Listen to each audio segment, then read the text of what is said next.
সংস্কার কমিশনগুলোর ১৬৬টি প্রস্তাবনার মধ্যে ১০৮টিতে একমত আমার বাংলাদেশ এবি পার্টি। ঐকমত্য কমিশনের সঙ্গে আলোচনায় আনুষ্ঠানিকভাবে এ তথ্য জানিয়েছে দলটি।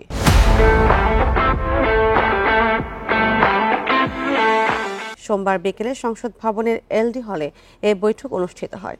এবি পার্টি ২৬টি বিষয়ে আংশিক একমত হয়েছে। এছাড়া ৩২টি সুপারিশের সঙ্গে দ্বিমত জানিয়েছে দলটি।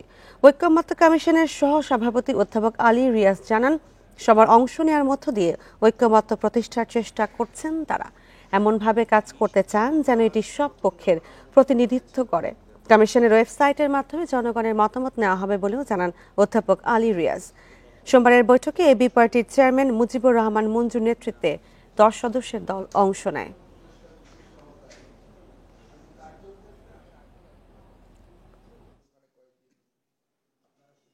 শুধুমাত্র রাজনৈতিক দল নয়, রাজনৈতিক দলের বাইরেও সাধারণ নাগরিকদের যাতে অংশগ্রহণের একটি পথ উন্মুক্ত করা যায়, তার জন্য আমরা খুব শিগগিরই চেষ্টা করব ওয়েবসাইটের মাধ্যমে জনগণের মতামত নেওয়ার জন্য।